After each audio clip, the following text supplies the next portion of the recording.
Assalamualaikum warahmatullahi wabarakatuh. Ketemu lagi dengan saya Ahmad Syarif Nizarudin, mahasiswa Pendidikan Kimia Universitas Islam Kalimantan Muhammad Arsyad Al-Banjari.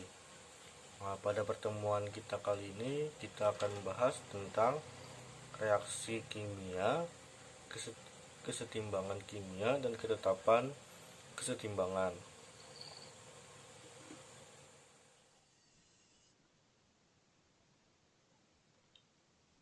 Yang pertama, kita akan bahas tentang reaksi kimia. Reaksi kimia dapat dibedakan menjadi dua, yaitu reaksi searah dan reaksi dua arah. Ciri-ciri reaksi searah dan reaksi dua arah adalah reaksi searah, persamaan reaksi ditulis dengan satu anak panah ke arah produk atau kanan. Reaksi akan berhenti setelah salah satu atau semua reaktan habis. Produk tidak dapat bereaksi kembali menjadi reaktan. Reaksi berlangsung tuntas atau berkesinambungan. Contohnya, KOH dalam kurung AQ ditambah HCl dalam kurung AQ. Tanda panah KCl dalam kurung AQ ditambah H2O dalam kurung L. Nah, untuk reaksi dua arah, persamaan reaksi ditulis dengan arah berlawanan. Reaktan bereaksi membentuk produk atau produk dapat bereaksi kembali menjadi reaktan. Reaksi ke arah produk disebut reaksi maju, sedangkan reaksi ke arah reaktan disebut reaksi balik. Contohnya 2NH3 dalam kurung G tanda panah bolak-balik N2G dalam kurung G ditambah 3H2 dalam kurung G.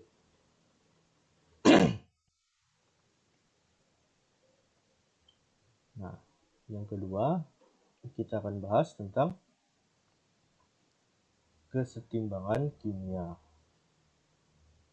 Kesetimbangan kimia melibatkan reaksi dua arah.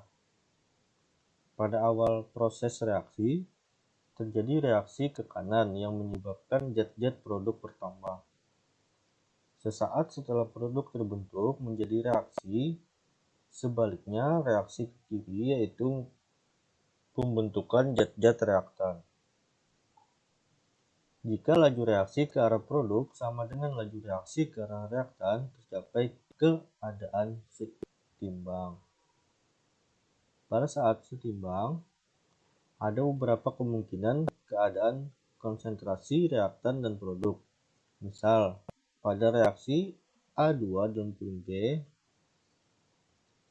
tanda panah bolak-balik 2A dalam kurung G, terdapat 3 kemungkinan kesetimbangan sebagai berikut. Yang pertama, kemungkinan pertama. Pada saat setimbang, konsentrasi produk dalam kurung A lebih besar daripada konsentrasi reaktan dalam kurung A2.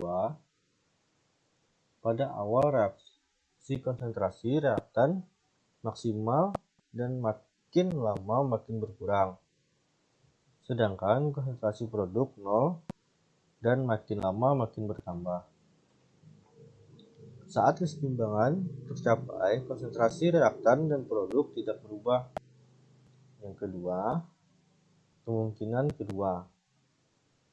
Pada saat kesetimbangan, konsentrasi produk dalam kurung A lebih kecil daripada konsentrasi reaktan dalam kurung A2. Yang selanjutnya, kesetimbangan ketiga. Pada saat kesetimbangan konsentrasi produk dalam kurung A sama dengan konsentrasi reaktan dalam kurung A2. Contohnya, konsentrasi produk lebih banyak reaktan.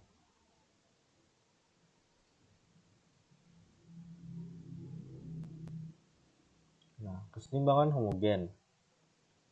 Kesetimbangan homogen adalah kesetimbangan kimia yang di dalamnya terdapat suatu macam wujud zat. Misalnya gas, saja atau larutan saja. Contohnya H2 dalam kurung G ditambah Cl2 dalam kurung G, tanda panah bolak-balik 2HCl dalam kurung G, 2SO2 dalam kurung G ditambah O2 dalam kurung G, tanda panah bolak-balik 2SO3 dalam kurung G, NH4OH dalam kurung AQ, tanda panah bolak-balik NH4 plus dalam kurung AQ ditambah OH min dalam kurung AQ. Kesetimbangan heterogen. Nah, kesetimbangan heterogen adalah kesetimbangan kimia yang di dalamnya terdapat berbagai wujud zat, misalnya gas, padat, cair, dan larutan. Contohnya C dalam kurung S ditambah H2O dalam kurung G, tanda panah bolak-balik CO dalam kurung G ditambah H2 dalam kurung G, Ca dalam kurung HCO3 tutup kurung 2 dalam kurung G, tanda panah bolak-balik CaCO3 dalam kurung S ditambah H2O dalam kurung L ditambah CO2 dalam kurung G, HCO3 min dalam kurung AQ ditambah H2O dalam kurung L, tanda panah bolak-balik CO2 3 min dalam kurung AQ ditambah H3O dalam kurung AQ, Ag plus dalam kurung AQ ditambah Fe2 plus dalam kurung AQ, tanda panah bolak-balik Ag dalam kurung S ditambah Fe3 plus dalam kurung AQ. Selanjutnya kita akan bahas tentang ketetapan kesetimbangan.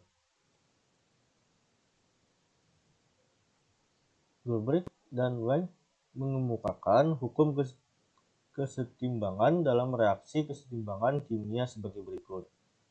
Nah, di dalam keadaan setimbang, pada suhu tertentu hasil kali konsentrasi produk dibagi hasil kali konsentrasi reaksi yang ada dalam sistem kesetimbangan yang masing-masing dipangkatkan dengan koefisiennya mempunyai harga tetap.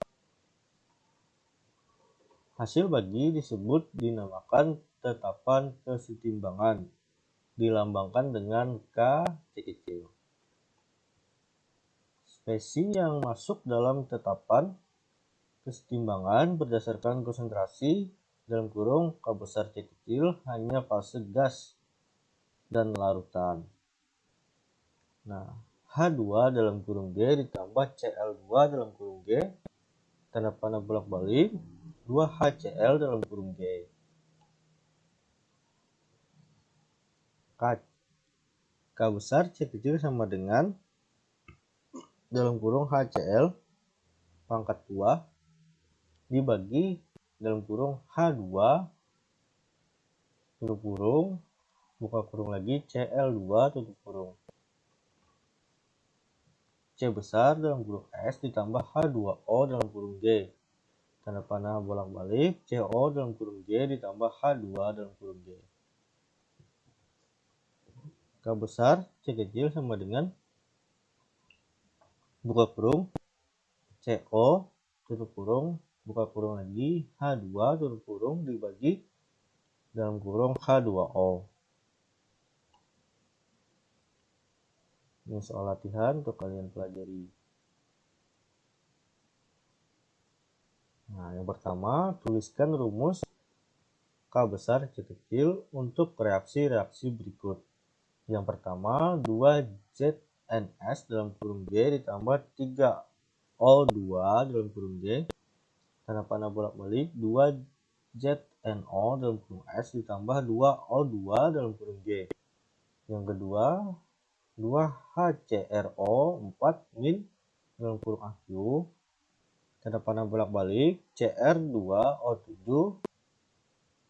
2 min dalam kurung AQ ditambah H2O dalam kurung L.